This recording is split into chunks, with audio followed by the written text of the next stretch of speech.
The Galactic Military Academy didn't accept just anyone. Admission required 3 things: exceptional combat aptitude, a recommendation from a planetary defense force, and whatever bureaucratic lapse had allowed a human to slip through this time. Lieutenant Cragg, a 7-foot Cornthian whose skin looked like granite and whose patience was paper-thin, stood before his incoming class of tactical specialists with the expression of someone who'd just found a typo in a peace treaty. His many eyes swept the room, settling with undisguised disappointment on the one creature who clearly didn't belong, Jake Murphy. Human, 5 feet 9 inches, brown hair, Earth Standard Instructor's Challenge, utterly unremarkable by Terran measures and therefore exotically out of place here, and not in a good way. "Welcome to Advanced Combat Theory," Cragg began, his voice a gravelly engine grinding through a ventilation shaft. "You represent the finest warriors from 47 star systems. You are the elite." He paused, and the pause cut to Jake like a spotlight. "Most of you, anyway." Jake smiled and gave a nervous little wave. 2 classmates visibly recoiled. To his left sat Thorn, a Valkyrian bred from apex predators, retractable claws, reinforced bone, and the casual confidence of 10,000 years at the top of every food chain she'd ever seen. She had been eyeing Jake like a menu item since orientation. On his right was Pip, a small furry Nodarian who more than compensated for his species' prey animal pedigree with enough weapon certifications to arm a small moon. He kept his distance from everyone, especially Thorn, for obvious evolutionary reasons. Behind them, Xena, a crystalline chorite capable of refracting energy through her structure, hummed at a frequency that made Jake's molars itch and had introduced herself by calling humans fascinatingly primitive. "Today," Cragg continued, and a holographic display bloomed in the air, "we begin with the improvisation challenge. You will enter an empty training room. You will have 10 minutes. You will construct 1 functional weapon from available materials." He smiled, which looked alarmingly like a rock slide. "This exercise separates tactical thinkers from tactical failures. It determines who advances to field operations and who spends the next cycle doing equipment inventory." Thorn cracked her knuckles, the sound snapped through the room like percussion. Cragg's voice softened only enough to lay down the rules. The room contains standard furniture, basic tools, and common materials.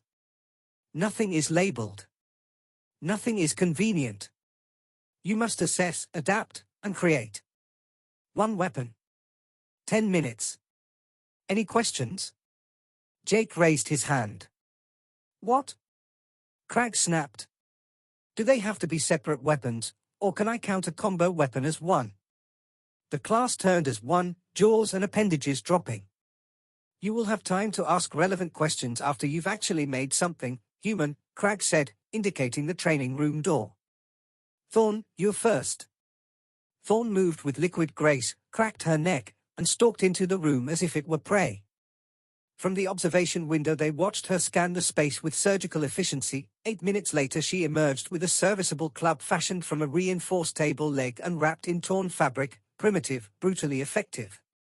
Pip went next and, in 6 minutes, produced a spring-loaded projectile launcher cobbled from chair components and elastic cords, clever, anxious, and beautifully over-engineered. Xena took 9 minutes and delivered something she called a resonance amplifier, an abstract sculpture that might bend physics or might explode, but with Xena you never truly knew. "Murphy," Cragg said, making Jake's name sound like profanity. "Your turn. Try not to embarrass your species more than your presence already does." Jake rose, stretched, and walked into the training room with his hands in his pockets. Through the glass his classmates watched with a mix of curiosity, scorn, and something dangerously close to interest. He surveyed the room as if shopping for a comfortable chair, then picked one up, studied it, and smiled, a smile that should have been a warning. What followed would later be logged in Academy manuals as the incident that prompted 17 new safety regulations. Jake went to work the way a man who discovered a cheat code in reality does, not methodically, not cautiously, but with an ecstatic, almost manic efficiency, grabbing components as if solving 100 problems at once. He moved like a storm with thumbs. What is he doing? Xena's hum flickered with confusion. Failing, probably, Thorn muttered, though she leaned forward at the glass. Pip fell silent, his small eyes blown wide. Cragg checked his chrono, 5 minutes remaining. Inside the room, Jake talked to himself and the audio feed relayed every mutter. Okay. If I angle this, the solvent's flammable, perfect. The spring tension here will do the rest. For minutes. The pile of disassembled parts at his feet grew, so did a neat row of partly assembled mechanisms lined up against the wall. 3 minutes. Thorne's confidence thinned toward concern. Is he making multiple weapons? Someone breathed. The assignment is one weapon, Cragg said, though he, too, had leaned forward, drawn in. 2 minutes. Jake's muttering stopped. He moved in a hush of practiced focus, hands that suggested he'd done this before, and often. 1 minute. The row now stretched long enough to be alarming. Time. Cragg called it.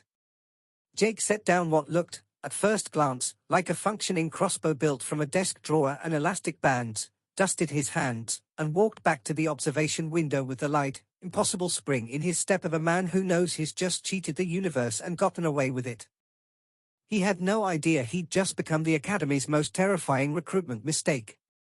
Jake stepped out of the training room wearing that pleased, slightly guilty grin, the kind that announces the universe has been politely, and permanently, rearranged.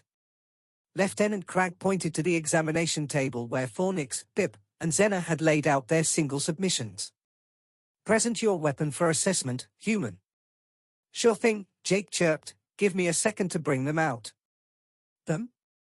Cragg's granite features managed a flicker of confusion, which, given his emotional range sketched somewhere between boulder and dented helmet, was impressive. Yeah, Jake called from inside. I need to make a couple trips. There's kind of a lot. The silence that fell after that was the kind that either precedes enlightenment or catastrophe. Here, it was definitely the latter. Jake vanished back into the room. From the observation gallery came the dull clatter of objects being gathered, an odd domestic percussion that made the other recruits lean forward. He reappeared with an armful of improvised hardware like a kid lugging groceries to the kitchen, dumped the haul on the table with a noisy flourish, and went back for more. Wait, Thornix snapped as Predator Brain caught up to prey senses. Wait, what is happening right now? Second trip, third trip, the table filled, then overflowed. Pip's small body jittered, prey instincts screaming while his conscious mind scrambled to pass the scene. Sir, he squeaked, voice thin with disbelief, I think, Jake hummed, actually humming a tune as he ferried his arsenal like someone setting up a yard sale. Xena's crystalline hum had flatlined, an extreme response in her species, used only when the universe stopped making sense. Fourth trip, fifth trip. The table had run out of space, so Jake began lining weapons on the floor in precise rows, sorting them by function with the calm efficiency of a person who'd done this before. Stop, Cragg ordered at last. Jake froze with a makeshift flail, chair leg, aerosol canisters, wire, in his hands. Stop bringing them out or stop making them, because the making part already happened. So how many did you create, Murphy? Jake did quick mental arithmetic, lips moving. 47. 47. The gallery inhaled as one.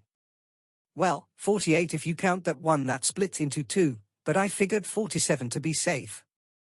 It was so quiet you could have heard Pip's heart trying to eject itself. Thornix spoke first, voice clipped. You made 47 weapons in 10 minutes. 9 minutes, actually, Jake corrected. I spent the first minute doing a resource assessment. Time management. He set the flail down casually. Also, I didn't use everything. There's still stuff in there. I tried to be conservative. Conservative? Xena repeated, a harmonic tone fraying. Jake blinked at their faces. Isn't that what were you expecting me to make more of? I can go back in. No, 3 voices said it at once. Cragg's was the loudest. Pip was already inching toward the exit on invisible legs, every instinct in his body signaling retreat. This human was now the primary threat. Cragg leaned forward, voice slow and surgical, let me understand this. You entered the room. You were given 10 minutes. In 9, you produced 47 functional weapons. Functional, did a lot of heavy lifting, Jake admitted with breezy candor. Like number 19 is technically functional, but it's also kind of a war crime, so maybe save that one for special occasions. Thornix's claws extended without volition, not aggression, pure ancestral fear. Crag's tone dropped, a low geological rumble. Did your instructors on Earth teach you about improvised weaponry? Jake brightened as if recalling a pleasant hobby. Not formally, more a hobby. We had one survival unit about using available resources, but honestly, most of this is common sense. You see a chair, you see 4 clubs, 2 spears, 6 stakes, bindings, maybe a shield if you use the seat. Basic pattern recognition. No, Pip breathed, incredulous. That is not basic pattern recognition. That is deeply disturbing pattern recognition. Jake genuinely looked puzzled. What do you guys see when you look at a chair? A chair, Zena said flatly. An object for sitting, not a weapons catalogue. Jake nodded as if this explained centuries of galactic furniture design.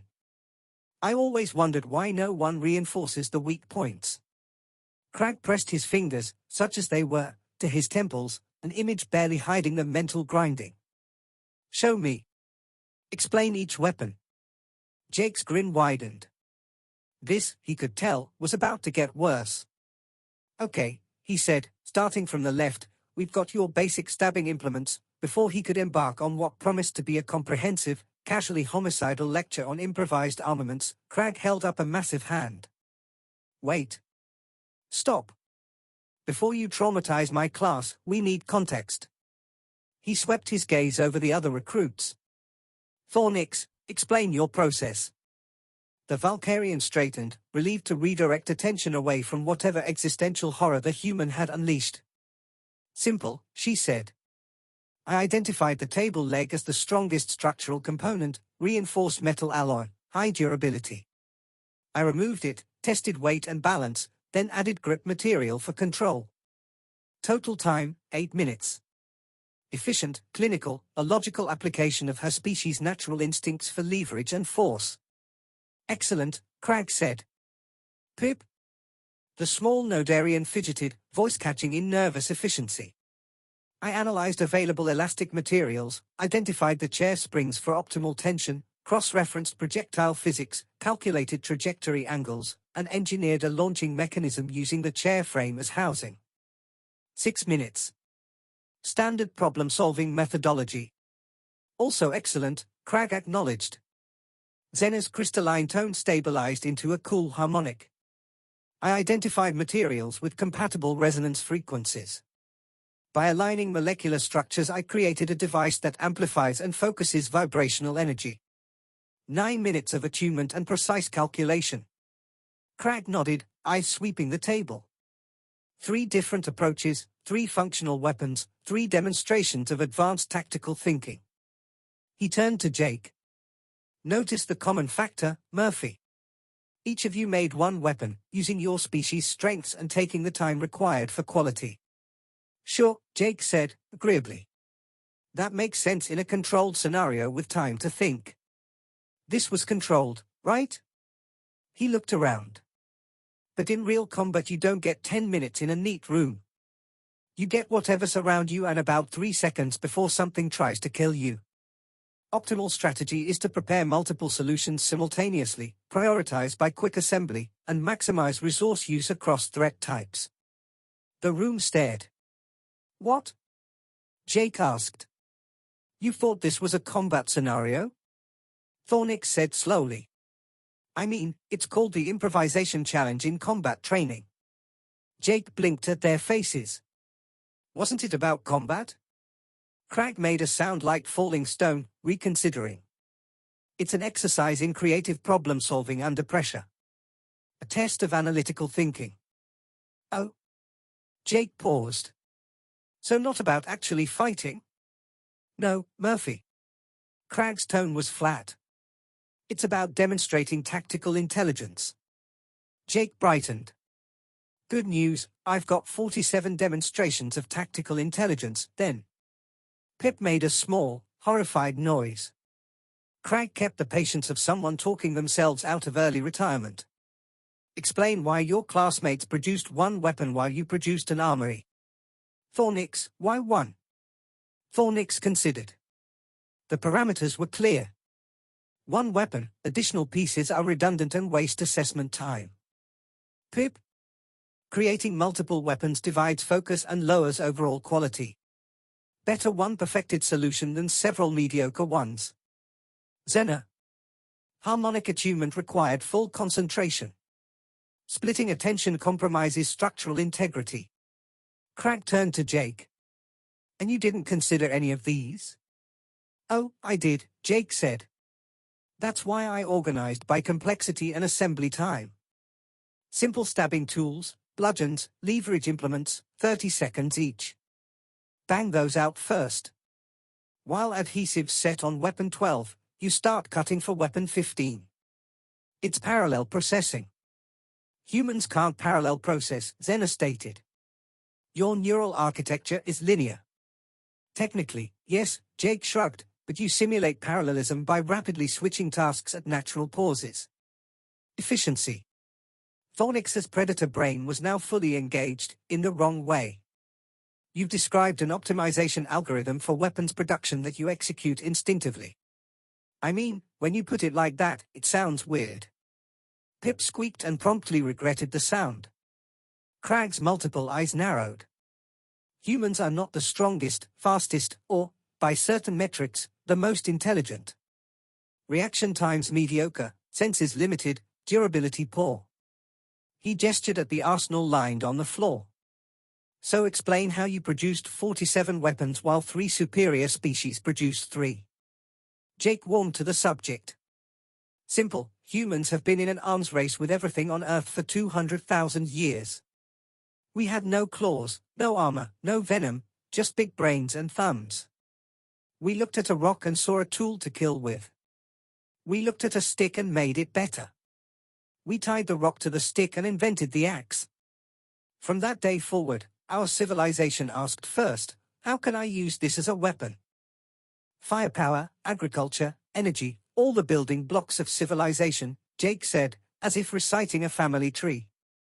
We learned to grow food so we had the energy to make weapons. We invented the wheel to move them faster. Writing let us record designs. Math taught us trajectories. Metallurgy was refined to make sharper swords. Chemistry matured while we tried to make better explosives. Rocketry existed so you could deliver a weapon to someone unpleasant who lived very far away. Thornix made a sound that should have been disbelief but came out thin. That can't be accurate. Oh, it is, Jake said. There was a period called the Cold War where 2 human nations spent 40 years building bigger and bigger arsenals until we had enough to obliterate our world a dozen times over. Not other planets, our own. We pointed those things at ourselves. He shrugged. What stopped us from actually using them? Not morality, not logic. The realization that if we pressed the button, there'd be nobody left to shoot at. Lieutenant Crag went very still. You're telling me human civilization revolves around weapons development? He asked. Jake's grin softened into something like rueful pride. I'm saying, give a human a problem and they'll either make a tool or a weapon. Often both at once. It's reflexive. Put me in a room and tell me to make a weapon and my brain goes, finally, something we're actually good at. He gestured at the monstrous spread on the floor. When I look at a chair, I don't see a chair. I see a delivery system that someone temporarily set up for sitting. I thought that was normal. Zena's harmonic tone had dropped to a whisper. It's not normal. It's terrifying. Jake blinked, taken aback for half a beat as if noticing the room's reaction for the first time. So, should I have made fewer? He said. Yes, everyone shouted. Crag's face was the portrait of a man who'd invited a problem into his house and now found it nesting under the couch. He forced himself calm. Murphy, walk us through your collection. If Jake's face looked like a child unwrapping presents, it made the rest of them uneasy in new ways. Okay. I organized these by category so you can actually study them, he announced, delighted. We'll start with the basics and move up to the creative stuff. Pip whispered, please don't call them fun, and then shut up because nobody was listening. Jake picked up the first piece. Weapon 1, a basic pointed stake, simple, fast, effective. Good for stabbing, useful as a lever or thrown if you're desperate. Took about 45 seconds to make. Thornix inspected it like a critic.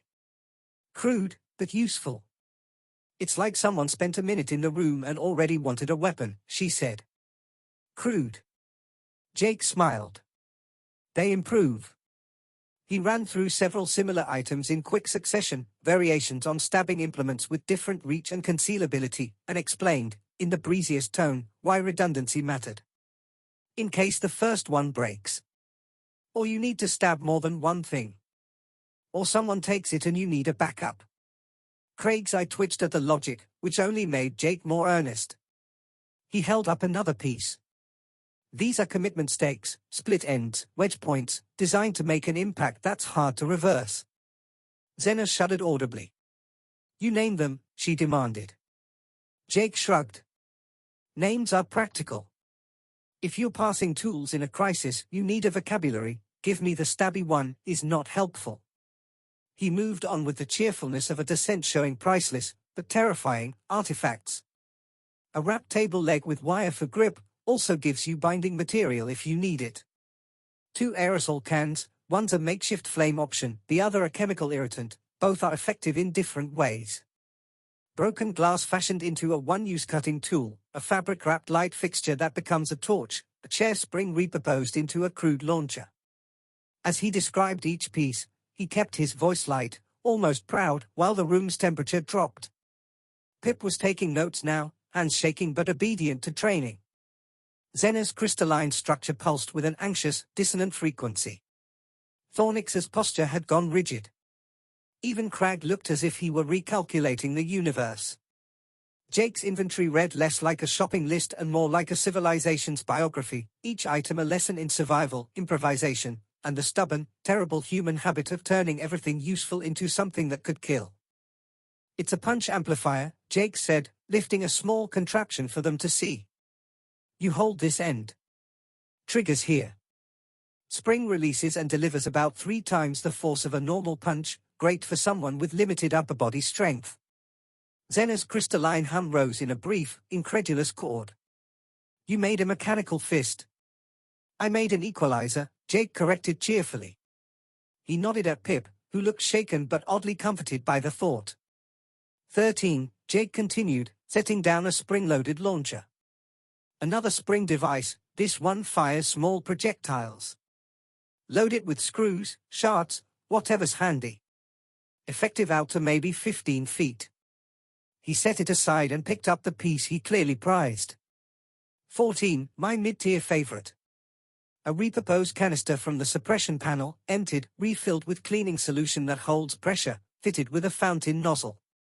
Hand-pumped sprayer, throws a chemical irritant roughly 20 feet. Lieutenant Cragg leaned in despite himself. You breached the fire suppression system. Carefully, Jake admitted. Mostly sealed it back afterward. He moved faster now. 15 and 16, fabric strips from the cushions, weighted with screws, flexible whips. Not terribly lethal but perfect for disarming or causing distractions. 17, braided fabric rope, 12 feet, binding, climbing, and, yes, strangulation potential. Pip's pencil trembled over his notepad. 18, sharpened metal strips from the table guards, crude throwing blades. Accuracy's poor, so volume's the trick, I made 8. Jake fanned them like a deck of cards. 19, a chemical smoke device. Mixed 2 cleaners that react and give a hot, toxic smoke after a delayed seal, probably a war crime. Maybe. Thornix's tone clipped, I'm not a lawyer. Jake shrugged. 20, classic slingshot from elastic bands and a Y-shaped chair back. Timeless. 21, a bowler, rope with 3 weighted sacks. Throws, tangles, immobilizes. 22, caltrops fashioned from bent screws. Scatter them and pursuers have a very bad day. 23, blinding powder, crushed fluorescent glass mixed with fines. Throw it, and you get temporary blindness and respiratory distress. Cragg muttered, pocket sand. Pocket sand with glass, Jake corrected. big difference. He plucked up a broom-handle spear. 24. Long spear, reach and throwing. 25. Short spear for tight quarters.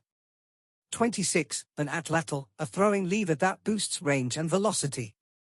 Ancient tech, human classics.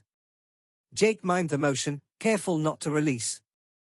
Zena's harmonics climbed higher, cultural archaeology and murder tools made an uneasy duet. 27. Crossbow from drawer slides and elastic cables, power similar to a compound bow but easier to aim. 28. Spare bolts, ammo matters. 29. Morning Star, club with protruding screws to penetrate armor and ruin someone's day.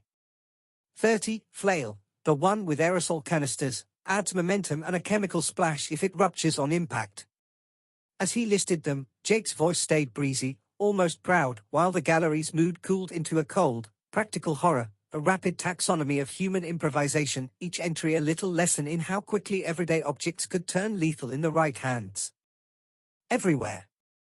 You made a chemical splash weapon disguised as a medieval bludgeon, Cragg said hollowly. Efficiency, Jake beamed. 31. Large shield from the tabletop, defensive, but you can bash with it. 32. The splitting staff I mentioned, unscrews into 2 fighting sticks. Versatile. The arsenal moved into increasingly elaborate territory. 33. A net of braided wire and rope, entanglement. 34. A grappling hook from bent metal and rope, climb, haul, or swing it as a weapon.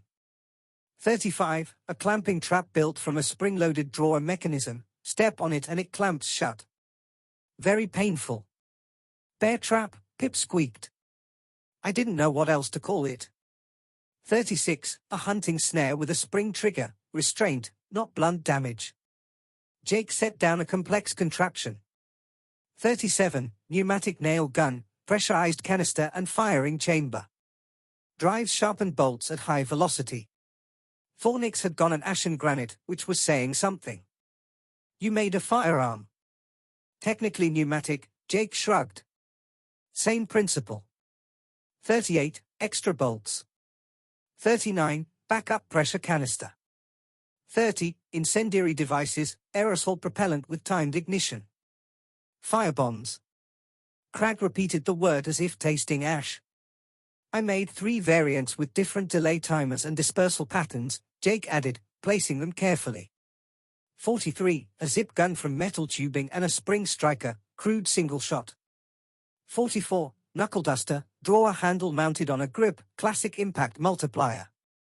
He handled the final items with odd reverence. 45. Compound lever trap, pressure plate releases a spring arm to strike laterally. Area denial. 46. Refined chemical sprayer, better range and pressure. And 47. He held up an unassuming length of pipe wrapped with wire. Pipe bomb. The room inhaled as one. Not armed, Jake hurriedly added. No propellant, no ignition. Casing sound, with 90 seconds and the right chemicals, it'd be functional. I didn't do that. He set it down gently, like a sleeping thing. 47 total. 48 if you count the staff as 2. I stayed conservative, prioritized reliable designs, and covered different combat scenarios. Questions? Nobody moved. Pip's breathing sounded too loud. Zena's crystal hum warped into a dissonant, near-breaking pitch. Finally Cragg found a voice that had the weight of tectonic plates. Murphy, what the absolute hell did they teach you on Earth? Jake shrugged, thinking. Mostly history, he said casually, and somehow that was worse than any admission. Cragg sat, as if gravity had grown teeth. History class, he repeated, each word dropping like a stone. You learned to make 47 improvised weapons in history class. Not directly, Jake conceded, still sitting backward on the one intact chair, comfortingly casual. But human history is basically a long, practical manual on creative violence. We weren't apex predators, we were persistence predators.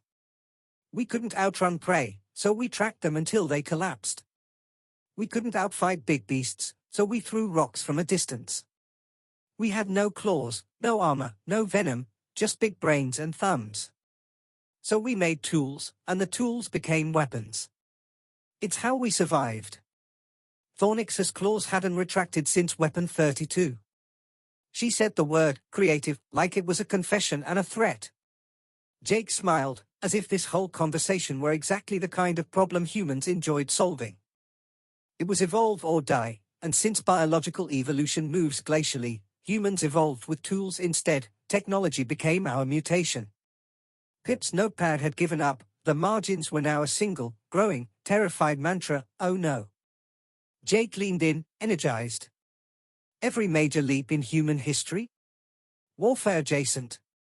He rattled it off like a grim timeline: Bronze Age, alloying copper and tin to make harder blades; Iron Age, stronger arms; Industrial Revolution, mass-produced destruction; mechanization and modernity, swords to guns to bombs to missiles to nukes in roughly 6 centuries. Nuclear weapons? Xena whispered, the word fragile on her crystalline tongue. Oh, they are real, Jake said. We split the atom, the fundamental chunk of reality, and our first idea was, let's make it go boom. We built bombs that could erase cities. Then we built more of them, then bigger ones, then rockets to send them anywhere on the planet in 30 minutes. Craig's multiple eyes closed as if to block it out. And that didn't strike you as excessive, he asked. It did, Jake admitted. But by then everyone had them. Nobody wanted to be the only one without planet-level deterrence. So we kept making them. That's deterrence. If everyone can destroy the campus, nobody starts a fight because everyone loses. Thornix said, insane, very carefully. Yeah. We figured it out. Took a few close calls. We stopped innovating new ones after a point, but the old ones still exist. Jake shrugged. Point is, humans have been in an arms race with everything, including ourselves, for 200,000 years. Improvising weapons isn't a class, it's cultural knowledge passed down. Kids learn about weapons in history. Every culture has traditional arms. Martial arts are organized systems for hurting people efficiently. Sports simulate combat. Video games simulate warfare. It's everywhere. He walked to his line of devices and waved like a curator. You asked why I stopped at 47? Time and materials, he said. Give me an hour in a decent workshop and I could crank out 200. A day in a hardware store and I could arm a small militia. The knowledge is freely available. Freely available? Pip squeaked. Any human could do this. Many could, Jake said. I'm probably above average, survival training, history junk, but most humans can improvise 10 to 15 effective weapons quickly. It's problem solving, observe object, map possible uses, optimize for effectiveness. Thornix stared at her single club as if it had betrayed her. I trained 6 cycles in Vulcarian combat, studied weapons design, certified in 17 systems, she snarled. And a random human outproduces me 47 to 1. To be fair, your club is very good, Jake allowed. Great balance. Maybe I should have made more like that. Not comforting, Thornix noted. Jake kept going. Plus, humans have the internet. People obsess over weapon designs, survival tactics, prepping, whole communities dedicated to improvisation and apocalypse planning. Xena's harmonics climbed until the observation glass shivered. Zombie apocalypse preparation, she breathed. I don't want to know. You're probably better off not, Jake agreed, oddly gentle. But the point stands, we assess our environment for tactical value automatically. Chair equals potential weapon. Table equals platform. Empty room equals possibility. All eyes pinned to him. Craig's gaze sharpened until the room felt like a vice. Murphy, what were you planning to do with 47 weapons? Use the one that fit the situation, Jake said simply. I didn't know the threat profile, close or long range, single or many attackers, armored or soft targets. You prepare for variables.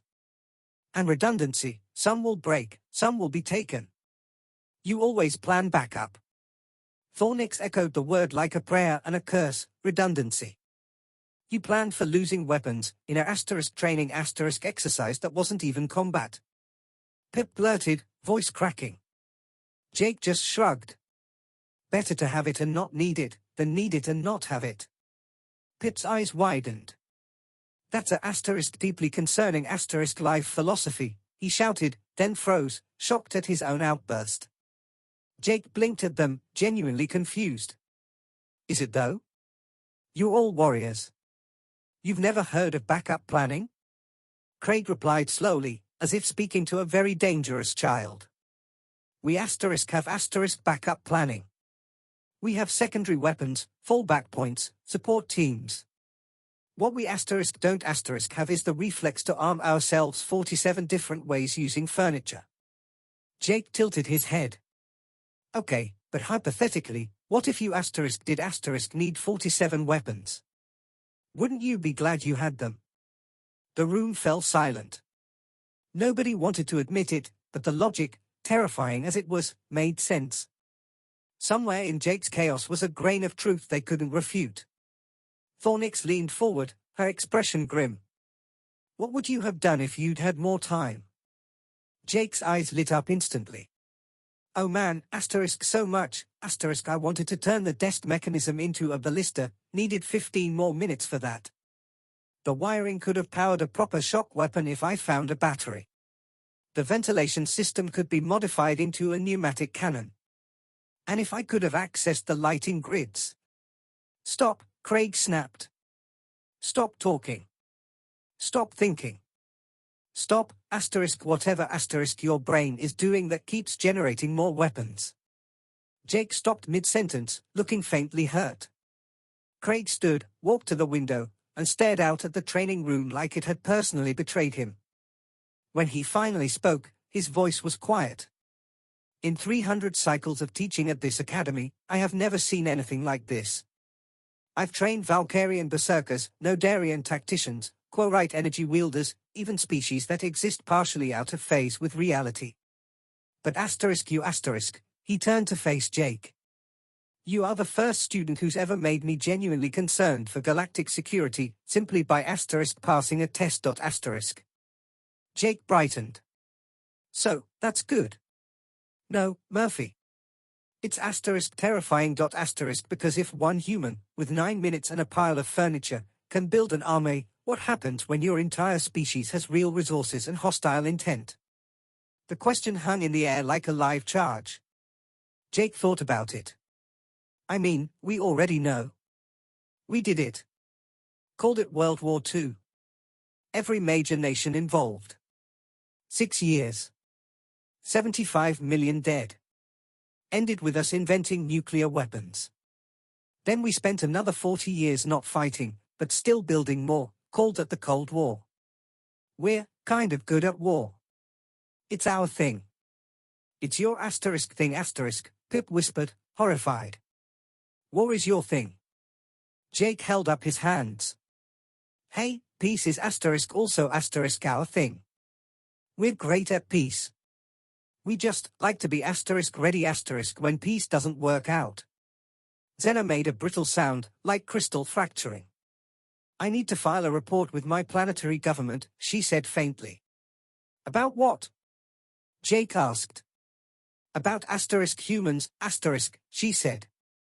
That there's a species out here who treats weapon creation as a casual hobby.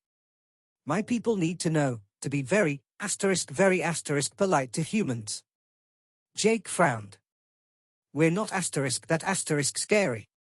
Craig gestured toward the rows of makeshift weapons covering the room.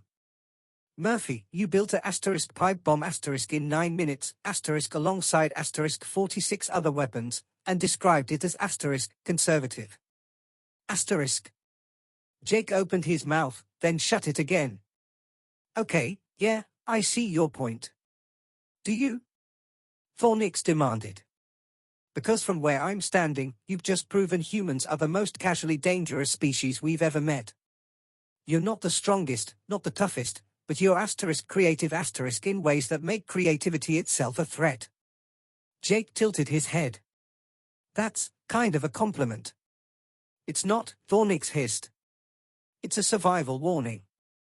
Jake looked around at their faces, fear, or disbelief. the uneasy realization that the quiet creature they'd been studying was far from harmless. "So," Jake said slowly. "Did I pass?" Craig stared at him, then at the arsenal, then back again. And to everyone's shock, he laughed. It wasn't a warm laugh, it was the kind that bubbled up when the universe's punchline hit too hard to ignore. "Pass?" Craig echoed between laughs. "Murphy, you didn't just pass, you broke the asterisk entire curriculum, asterisk." He pulled out his datapad, typing furiously. Thornix, 8.5. Pip, 8, Xena, 9, Murphy, he looked up. "Please report to the Commandant's office immediately. We need to discuss protocol revisions." Jake blinked. "Am I in trouble?" Craig's voice was equal parts awe and exasperation. "Trouble? No, Murphy. Asterisk you're in history. Asterisk. Trouble implies you did something wrong. What you did was reveal that our tactical framework never accounted for a species that weaponizes furniture by reflex." Craig saved his notes and looked up. "You're not in trouble, Murphy. You're a problem." Jake's voice went small. "I don't want to be a problem." Thornix surprised everyone by leaning in. "Too late. You asterisk are asterisk a problem, but you're asterisk our asterisk problem." She paused, then pointed at the arsenal with an unsettling combination of respect and calculation. From a tactical perspective, forget the existential horror for a moment. What he demonstrated is perfect resource optimization under pressure, identifying threats we didn't even consider, building redundant systems, planning for equipment failure, and engineering compensations for personal physical limitations. She fixed Jake with a look that was half admiration, half warning. "That's because humans are extinction averse," Jake said. "We dropped to maybe 10,000 individuals once. That kind of history makes a species paranoid about survival." Pip, finally steady enough to speak, tried on the idea and grimaced. "So your whole tactical philosophy is built on near-extinction trauma." "Bad," Jake agreed, "but effective." Pip scanned his notes: minimal resources, low assembly time, scalable, teachable, reproducible, from a logistics standpoint, disturbingly brilliant. Xena's harmonics, which had been frayed, calmed into clinical analysis. Murphy used roughly 60% of available materials to produce 47 functional weapons, she computed. Production efficiency exceeds our standard military manufacturing by 12-fold. Cragg winced. Military manufacturing values quality control and safety. In a pure survival scenario, this is superior. Even Thornix admitted, reluctantly, that the methodology, rapid assessment, parallel tasking, ruthless optimization, had lessons worth stealing. "I hate that I'm saying this," Xena murmured, "but we could learn from this. Not the pipe bomb, not the war crimes, but the approach." Cragg rubbed his temples. "Are you seriously proposing we fold human improvisation into our curriculum?" Thornix answered before he could finish the thought, "Would be idiots not to study it." She looked at Jake with the begrudging respect of someone whose entire identity had been challenged by a single, frantic human. More options. Redundancy. Creative problem-solving under pressure wins fights. Jake brightened. "So I passed?" "You passed," Cragg said, voice heavy. "You passed so hard I'm escorting you to the Commandant. You'll sit with tactical development to explain your process, and we'll draft new safety protocols specifically because of you." He tapped out rules as he spoke. Rule 47, subsection Murphy, no more than 5 improvised weapons in exercises, no explosives, no chemical devices, nothing that qualifies as a war crime. Reinforce training room furniture, lock fire suppression panels, restrict cleaning supplies, add psych evaluations for anyone who finds weapons making enthusiastic. "It's a lot of bureaucracy for one exercise," Cragg admitted, "but you made 47 weapons. I'm thankful I stopped at rules and didn't evacuate the campus." Silence fell. Pip's voice finally broke it with a whisper, "Can I ask something?" "Go ahead." Cragg sighed. "Murphy, you said you held back. You said you were conservative. What's the maximum you could make if you weren't holding back?" Jake thought seriously, not joking this time. With unlimited access to this facility's armory, engineering lab, chemistry stores, and vehicle bay, probably 300 functional weapons, not counting ammo. If I set up manufacturing systems, it scales indefinitely. Craig's warning tone cut in, "Don't answer that." Jake shrugged like he was estimating sandwiches. "That's assuming I could bypass security, which I wouldn't do without permission." The room's air chilled. 300, Thornix breathed.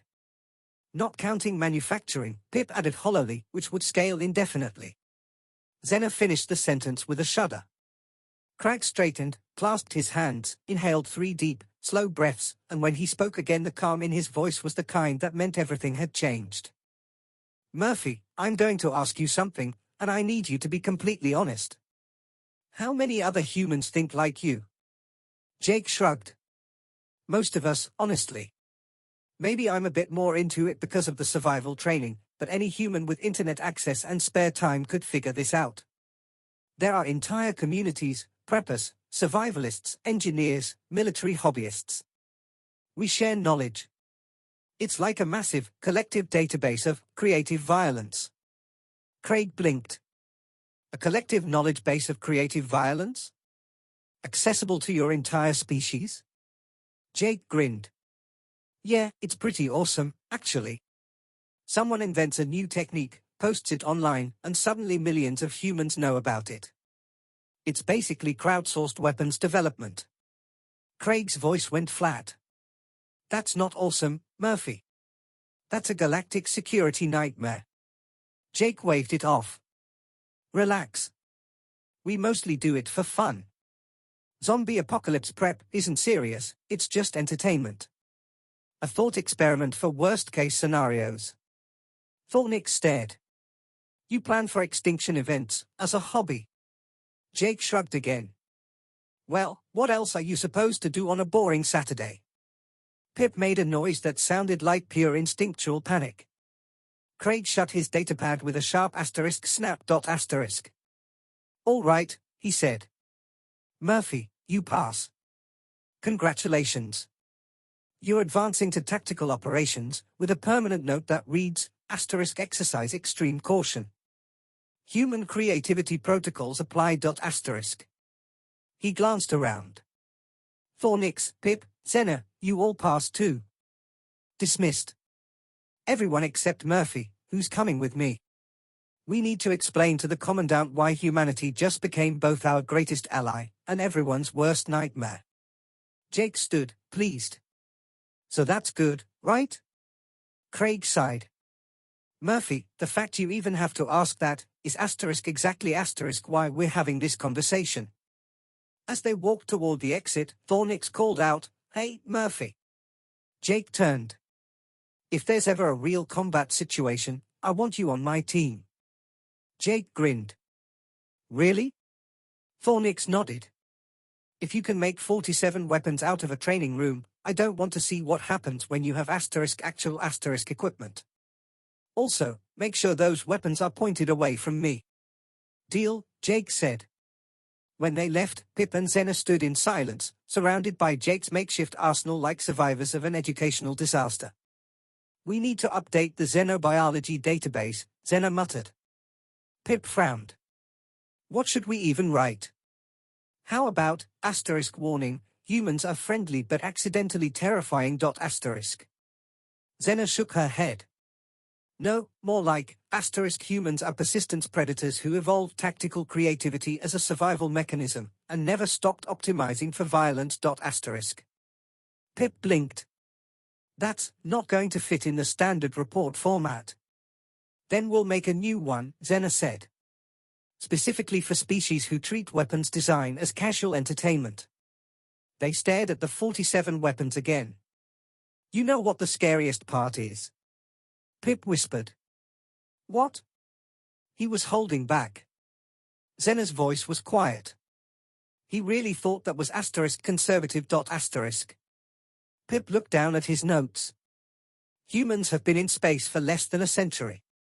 They are new to the galactic community, and already the most asterisk prepared asterisk for violence I've ever seen." "Not the most violent," Xena corrected. "The most prepared." There's a difference. Is there though? Pip asked softly. Meanwhile, across campus, Lieutenant Craig walked Jake toward the commandant's office, still trying to figure out how to explain that humanity had just rewritten the definition of tactical improvisation, using furniture. Murphy, Craig said finally. Yeah? For the record. I'm glad you're on our side. Jake smiled. Thanks, Lieutenant. That wasn't a compliment, Craig muttered. That was a statement of strategic relief. Jake chuckled. I'll take it. And somewhere deep in the galactic database, a new entry appeared. *** species *** human. *** threat assessment *** unclear. Possibly catastrophic. Definitely creative. *** recommended diplomatic approach *** be polite. Be friendly. And under no circumstances give them unlimited access to hardware stores. A tired xenobiologist added one final note. ** they made a pipe bomb in 9 minutes, while making 46 other things. Never underestimate furniture in the presence of humans. **. It marked the beginning of humanity's galactic reputation. Not as the strongest species. Not as the smartest. But as the one you desperately want on your side when things go wrong. Because if you give a human a problem, they won't just solve it. They'll solve it 47 different ways, terrify everyone in the process, and still be confused about why anyone's impressed. And the galaxy realized something that day. Humanity was both inspiring and horrifying. Probably both. Definitely both.